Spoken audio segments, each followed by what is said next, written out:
Hero motor Corp. ఈ company పేరు hero motor Corp అనడం కంటే హీరో హోండా అంటేనే చాలామందికి అర్థమవుతుంది. అయితే సైకిల్స్కి చిన్న చిన్న స్పేర్ పార్ట్స్ని తయారు చేస్తూ స్టార్ట్ అయిన హీరో కంపెనీ ఈరోజు ఇండియాలోనే టూ వీలర్స్ని ప్రొడ్యూస్ చేసే కంపెనీస్లో నెంబర్ 1 పొజిషన్లో ఉంది. అయితే హీరో హోండాలు ఎందుకు విడిపోయాయి అనేది మనం పక్కన పెడితే చాలామంది హీరో హోండా విడిపోయాక హీరో కంపెనీ సీన్ అయిపోయింది అనుకున్నారు. కానీ హీరో కంపెనీ యొక్క జీనియస్ బిజినెస్ స్ట్రాటజీస్తో ఇండియాస్ టూ వీలర్ ఇండస్ట్రీలో మార్కెట్ లీడర్గా ఎలా ఎదిగింది, దీని వెనక హీరో కంపెనీ చాలా చిన్న స్ట్రాటజీని ఇంప్లిమెంట్ చేసింది. అదేంటో నేను ఈ వీడియోలో చెప్పబోతున్నాను. అంతేకాదు హీరో కంపెనీలో ఇన్వెస్ట్ చేసి కొన్ని కోట్ల రూపాయలని సంపాదించిన ఒక వ్యక్తి గురించి కూడా నేను ఈ వీడియోలో చెప్పబోతున్నాను. 1930స్లో ఇప్పటి పాకిస్తాన్లో కమాలియా అనే ఒక ఏరియా ఉండేది. అక్కడ సాధారణమైన రైతు కుటుంబం నివసించేది. అండ్ ఆ కుటుంబంలో 3 కుర్రాళ్ళు ఉండేవాళ్ళు. ఇందులో మనం మాట్లాడుకోవాల్సిన వాళ్ళు బ్రిజ్ మోహన్ లాల్ ముంజాల్ అండ్ ఓం ప్రకాష్ ముంజాల్. అండ్ బ్రిజ్ మోహన్ లాల్ ముంజాల్ ఆయనకి 20 ఏళ్ళు ఉన్నప్పుడే అమృత్సర్ వెళ్ళిపోయి ఇండియన్ ఆర్డినెన్స్ ఫ్యాక్టరీలో పనిచేసేవాళ్ళు. And Om Prakash Munjal Dunlop tyres అనే కంపెనీలో పనిచేసేవాడు. అయితే ఇక్కడ ఓం ప్రకాష్ ముంజాల్ మార్కెట్లో ఒక గ్యాప్ని గమనించాడు. ఆ టైంలో ఇండియాలో ఏ కంపెనీ కూడా సైకిల్స్ని తయారు చేసేది కాదు. సైకిల్స్నే కాదు, సైకిల్ స్పేర్ పార్ట్స్ని కూడా వేరే దేశాల నుంచి ఇంపోర్ట్ చేసుకొని ఇండియాలో వాటిని అసెంబుల్ చేసి అమ్మేవాళ్ళు. అయితే సైకిల్ స్పేర్ పార్ట్స్ని తయారు చేద్దాం అనే ఐడియా ఓం ప్రకాష్ ముంజల్కి వచ్చింది. సో ఈ విషయాన్ని బ్రిజ్ మోహన్ లాల్ ముంజల్కి చెప్తే ఆయన కూడా ఒప్పుకున్నారు. ఎందుకంటే 1950s టైంలో ఇండియాలో అసలు మోటార్ సైకిల్స్నే ఎవరు వాడేవాళ్ళు కాదు. ప్రతి వాళ్ళు ఎక్కడికి వెళ్ళాలన్నా సైకిల్స్నే వాడేవాళ్ళు. అయితే ఇండియా మొత్తంలో అసలు సైకిల్ స్పేర్ పార్ట్స్నే తయారు చేసేవాళ్ళు లేరంటే అది ఎంత పెద్ద మార్కెట్టో మీరే ఆలోచించండి. డన్లూప్ టైర్స్ కంపెనీ అట్లాస్ సైకిల్స్కి అండ్ ఇంకా కొన్ని చిన్న చిన్న సైకిల్ కంపెనీస్కి టైర్స్ని సప్లై చేసేది. అయితే ఓం ప్రకాష్ ముంజల్ డన్లూప్లో పనిచేసినప్పుడు అట్లాస్ సైకిల్స్ కంపెనీలో కొంతమంది ముఖ్యమైన వ్యక్తులతో పరిచయం ఏర్పడింది. అండ్ వాళ్ళు చెప్పిన దాని ప్రకారం సైకిల్ యొక్క ఫోర్క్స్ అండ్ సైకిల్ హ్యాండిల్స్ లాంటి స్పేర్ పార్ట్స్ ఒక సైకిల్కి చాలా ఇంపార్టెంట్. అలాంటి ఇంపార్టెంట్ కాంపోనెంట్స్ తయారు చేస్తే ఈజీగా బిజినెస్ సక్సెస్ అవుతుందని అట్లాస్ సైకిల్స్లో పనిచేసే వాళ్ళు చెప్పారు. సో అమృత్సర్ నుంచి ఇద్దరు ముంజల్ బ్రదర్స్ పంజాబ్లో ఉన్న లుధియానాకి వెళ్ళిపోయి ఒక బ్యాంక్లో 50,000 రూపాయలు లోన్ తీసుకొని 1954లో స్పేర్ పార్ట్స్ని తయారు చేయడం స్టార్ట్ చేశారు. నేను ముందు చెప్పినట్టే సైకిల్ హ్యాండిల్స్ని అండ్ సైకిల్ ఫోర్క్స్ని తయారు చేసి అట్లాస్ కంపెనీకి సప్లై చేసేవాళ్ళు. అండ్ కొన్ని సంవత్సరాల పాటు ఈ స్పేర్ పార్ట్స్ బిజినెస్ చేశాక ముంజల్ బ్రదర్స్కి ఒక ఆపర్చునిటీ కనపడింది. 1956లో పంజాబ్ గవర్నమెంట్ సైకిల్స్ని మ్యానుఫ్యాక్చర్ చేయడానికి లైసెన్స్ని రిలీజ్ చేసింది. అండ్ ముంజల్ బ్రదర్స్ వెంటనే ఈ ఛాన్స్ని మిస్ చేసుకోకూడదు అనుకున్నారు. సో 6 లక్షల రూపాయలతో ఆ లైసెన్స్ని పంజాబ్ గవర్నమెంట్ నుంచి తీసుకొని ఒక కంపెనీని స్థాపించారు. అదే Hero cycles limited. And Hero cycles company చాలా కొద్ది కాలంలోనే ఇండియాలోనే one of the largest cycle కంపెనీగా మారిపోయింది. ఎంతలా అంటే 1986 వచ్చేటప్పటికి వరల్డ్లోనే లార్జెస్ట్ సైకిల్ మ్యానుఫ్యాక్చరర్గా గిన్నీస్ వరల్డ్ రికార్డులో కూడా ఎక్కింది. అండ్ హీరో సైకిల్స్ కంపెనీ ఆ టైంలో బాగా సక్సెస్ అవడానికి కారణం ఇండియాలో ఆ టైంలో ఎక్కువ మంది అగ్రికల్చర్ మీదే డిపెండ్ అయి పనిచేసేవారు. సో ఆ టైంలో ఎవరైనా వేరే ఊరు వెళ్ళాలన్నా పొలంలోకి వెళ్ళాలన్నా ఆ టైంలో సైకిల్నే ఎక్కువగా వాడేవాళ్ళు. అయితే Brij Mohan Lal Munjal Indian bicycle business మొత్తాన్ని క్యాప్చర్ చేయగలిగారు. సో ఇప్పుడు బిజినెస్ని డైవర్సిఫై చేద్దామని ముంజల్ బ్రదర్స్ అనుకున్నారు. అయితే అప్పటికి వరల్డ్లో చాలా countries like US and UK ఇలా డెవలప్డ్ కంట్రీస్లో మోటార్ సైకిల్స్ని వాడేవారు.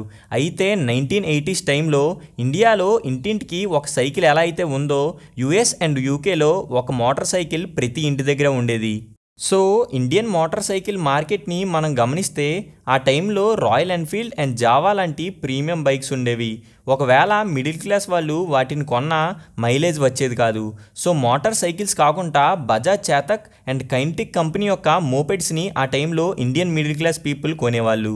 జావా అండ్ రాయల్ ఎన్ఫీల్డ్తో కంపేర్ చేస్తే కొద్దిగా ఎక్కువ మైలేజ్నే కైనెటిక్ అండ్ బజాజ్ చేతక్ ఇచ్చేవి. సో ఇండియన్స్కి బడ్జెట్లో ఒక బైక్ కావాలి, అది కూడా చాలా ఎక్కువ మైలేజ్ ఇవ్వాలి. ఆ టైంలో ఇండియన్స్ ఎలా ఆలోచించే వాళ్ళంటే మన దగ్గర ఒక వస్తువు ఉందంటే అది ఎక్కువ సంవత్సరాలు రావాలి, తక్కువ మెయింటెనెన్స్ అవ్వాలి. సో ముంజల్ బ్రదర్స్ దీన్ని క్యాష్ చేసుకుందామని మోటార్ సైకిల్ బిజినెస్లోకి ఎంటర్ అవుదాం అనుకున్నారు. కానీ మోటార్ సైకిల్స్ని ఎలా తయారు చేయాలి, ఇంజన్స్ని ఎలా తయారు చేయాలి, ఇలా ఏది వీళ్ళకి తెలీదు. సో హీరో కంపెనీ ఎక్స్పీరియన్స్ కోసం ఆ టైంలో వరల్డ్లోనే పెద్ద మోటార్ సైకిల్ మ్యానుఫ్యాక్చరర్ అయిన హోండా కంపెనీతో పార్ట్నర్షిప్ డీల్ చేసుకుంది. హీరో కంపెనీకి అవసరం ఉంది కాబట్టి డీల్ చేసుకుంది.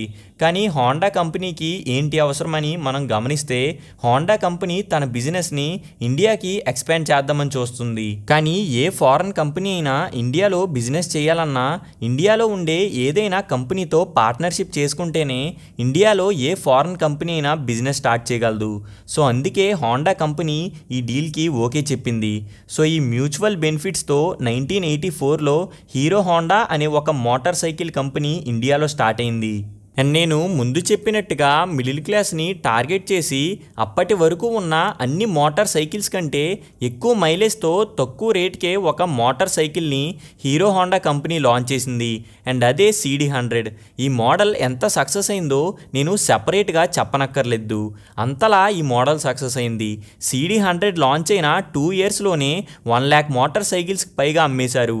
అండ్ 1994 వచ్చేటప్పటికి 10 లక్షల CD100 బైక్స్ని హీరో హోండా కంపెనీ అమ్మింది. తర్వాత సక్సెస్ఫుల్ మోడల్స్ లైక్ 1994లో స్ప్లెండర్, 2001లో హీరో హోండా ప్యాషన్, 1999లో CBZ and Hero Honda Glamour, ఇలా చాలా సక్సెస్ఫుల్ మోడల్స్ హీరో హోండా పోర్ట్ఫోలియోలో ఉన్నాయి. అయితే కొన్ని కారణాల వలన హీరో అండ్ హోండా కంపెనీస్ విడిపోయాయి. ఎందుకు విడిపోయాయి అని పక్కన పెట్టి విడిపోయాక మళ్ళీ హీరో కంపెనీ నెంబర్ 1 ఎలా అయ్యిందో చూద్దాం. చాలామంది ఈ డీల్ బ్రేక్ అయిపోయాక హీరో కంపెనీ కథ ముగిసిందనుకున్నారు. కానీ హీరో కంపెనీ అవన్నీ రాంగ్ అని ప్రూవ్ చేసింది. అసలు హీరో కంపెనీ ఎలా మార్కెట్ లీడర్ అయిందనే పార్ట్లోకి వెళ్లే ముందు మీకు ఒక వ్యక్తి గురించి చెప్పబోతున్నాను. ఆయనే మిస్టర్ రామ్డియో అగర్వాల్. ఎలా అయితే రాకేష్ జుంజున్వాలా టైటన్ కంపెనీలో ఎక్కువ డబ్బులు సంపాదించారో అలానే రామ్డియో అగర్వాల్ కూడా హీరో హోండా కంపెనీ షేర్స్తో కొన్ని కోట్ల రూపాయలను సంపాదించాడు. 1995లో హీరో హోండా కంపెనీ షేర్స్ ఒక అండర్ వాల్యూ స్టాక్గా గుర్తించి హీరో హోండా షేర్స్ 30 రూపీస్గా ట్రేడ్ అవుతున్నప్పుడు 10 lakh రూపీస్ ఇన్వెస్ట్ చేశారు. అండ్ 20 ఇయర్స్ పాటు హోల్డ్ చేశాక 2600 రూపీస్ అయ్యాక తన ప్రాఫిట్స్ని బుక్ చేసుకున్నారు. అంటే హీరో హోండా షేర్స్లో ఇన్వెస్ట్ చేసి కొన్ని కోట్ల రూపాయలని రామ్డియో అగర్వాల్ గారు సంపాదించారు. అంటే 10 లక్షలతో 78 కోట్ల రూపాయలని సంపాదించారనమాట.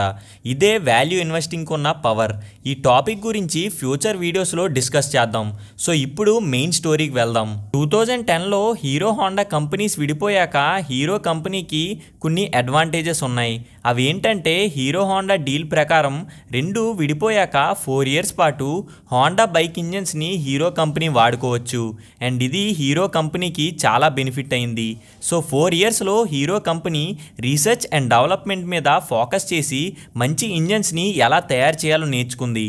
అండ్ రీసెర్చ్ అండ్ డెవలప్మెంట్ కోసం రాజస్థాన్లో ఉన్న జైపూర్లో Hero centre of innovation and technology CITని స్థాపించింది. అండ్ హీరో హోండా పేరు తీసేసి హీరో మోటార్ కార్ప్గా కంపెనీ పేరుని మార్చారు. అయితే హీరో కంపెనీకి ఉన్న ఇంకో అడ్వాంటేజ్ ఏంటంటే అప్పటి వరకు ఇండియాలో హీరో హోండా పేరుతో రిలీజ్ అయిన ప్రతి మోడల్ కూడా హీరో కంపెనీ కిందకే వస్తుంది.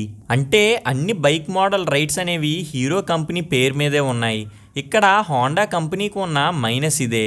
హోండా కంపెనీ పేరు మీద ఒక్క బైక్ మోడల్ కూడా లేదు. సో హోండా కంపెనీ తర్వాతి కాలంలో SP షైన్ అండ్ యూనికార్న్ లాంటి మోడల్స్ని లాంచ్ చేసి ఇండియన్ మార్కెట్లో సర్వైవ్ కాగలిగింది. సో హీరో కంపెనీ సింపుల్గా అప్పటి వరకు సక్సెస్ అయిన అన్ని మోడల్స్కి సక్సెసర్స్ని లాంచ్ చేయడం స్టార్ట్ చేసింది.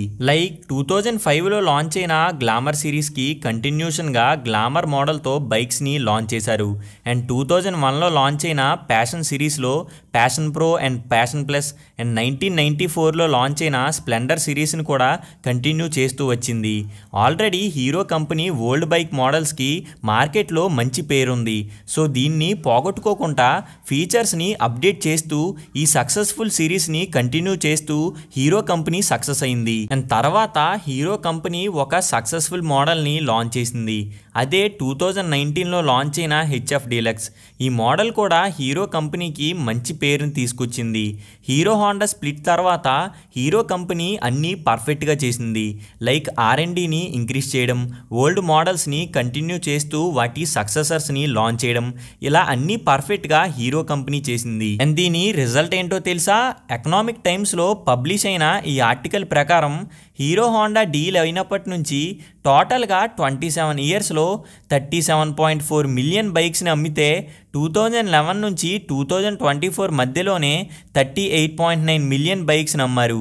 అంటే అప్పటి కండిషన్స్కి అండ్ ఇప్పటి కండిషన్స్కి చాలా తేడా ఉంది. కానీ రెండు కంపెనీలు కలిపి చేసేది ఒకే కంపెనీ హాఫ్ టైంలోనే చేసిందంటే హీరో కంపెనీ సక్సెస్ అయినట్టే కదా. సో మార్కెట్ షేర్ చూసుకున్న 2024లో హీరో కంపెనీకి 30% మార్కెట్ షేర్ ఉంది, హోండా కంపెనీకి 27% షేర్ ఉంది.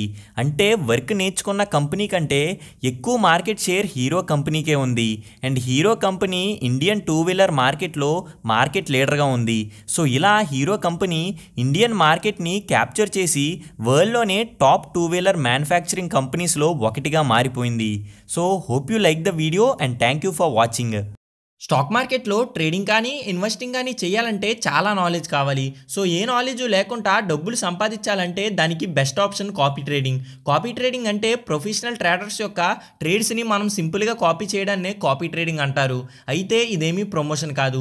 నేను మన తెలుగులో గమనించిన దాని ప్రకారం జస్ట్ ఇన్వెస్ట్ అండ్ రెస్ట్ యొక్క కాపీ ట్రేడింగ్ లింక్ అనేది మంచి ప్రాఫిట్స్ని జనరేట్ చేస్తుంది. అండ్ కాపీ ట్రేడింగ్ మీద ఏమైనా డౌట్స్ ఉంటే 9490300009 నెంబర్కి మెసేజ్ చేస్తే వాళ్ళు మీకు కాంటాక్ట్ అయ్యి ఫ్రీ కాపీ ట్రేడింగ్ లింక్ని ఇస్తారు.